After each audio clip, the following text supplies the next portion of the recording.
13 വർഷം കഴിഞ്ഞപ്പോൾ പൊട്ടക്കിണറ്റിൽ കിടന്നവൻ മിസ്രൈമിന്റെ മന്ത്രി പദത്തിലെത്തി നിൽക്കുകയാ. പൊട്ടക്കിണറ്റിന് വെളിയിൽ നിന്ന് ആഹാരം കഴിക്കാൻ നിന്നവർ ഒരു ആഹാരത്തിന് വേണ്ടി യോസഫിന്റെ മുൻപാകെ ചെന്ന് നിന്നത് വിശുദ്ധ ബൈബിളിന്റെ രേഖയാണെങ്കിൽ, അതൊരു സത്യമാണെങ്കിൽ, അതൊരു യാഥാർത്ഥ്യമാണെങ്കിൽ ദൈവത്തിന് സ്തോത്രം. എത്ര പേര് ദൈവത്തെ സ്തുതിക്കുന്നുണ്ട്? എത്ര പേര് ദൈവത്തെ വിശ്വസിക്കുന്നുണ്ട്? ദൈവത്തിന് സ്തോത്രം. ഒരു കാലത്ത് നിന്നെ പൊട്ടക്കിണറ്റിലിട്ടിട്ട് അവരാഹാരം കഴിക്കാനിരുന്നില്ലേ? നീ പൊട്ടക്കിണറ്റിനകത്ത് കടന്നില്ലേ? എന്നാൽ ദൈവത്തിന് സ്തോത്രം. വർഷങ്ങൾ കഴിഞ്ഞപ്പോൾ സ്തോത്രം ആ ചരിത്രം മാറി, ചിത്രം മാറി.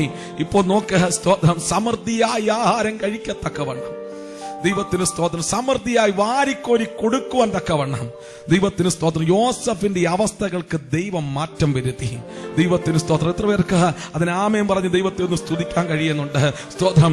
അത് കേവലം അവന്റെ സ്തോത്രം ചുറ്റുപാട് നിൽക്കുന്നവർക്ക് മാത്രമല്ല, ലോക രാജ്യങ്ങൾക്ക് ആഹാരം കൊടുക്കാൻ തക്കവണ്ണം യോസഫിന്റെ സ്ഥിതിയെ കർത്താവ് അങ്ങ് മാറ്റി.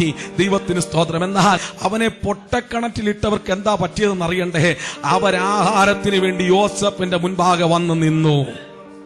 ദൈവത്തിന് സ്തോത്രം, ദൈവത്തിന് സ്തോത്രം, ദൈവത്തിന് സ്തോത്രം. വിശ്വാസത്തിൽ ഇറങ്ങിയതിന്റെ പേരിൽ കഴിഞ്ഞ നാളുകളിൽ ഉടുക്കാനില്ലാതെ കഴിക്കാനില്ലാതെ നീ നീറിപ്പുകഞ്ഞത് ദൈവത്തിന് സ്തോത്രം. ദിവസങ്ങളോളം പട്ടിണി കിടന്നത്, നീ ഭാരപ്പെട്ടത്, നീ വേദനപ്പെട്ടത് എന്റെ ദൈവം മറന്നിട്ടില്ല.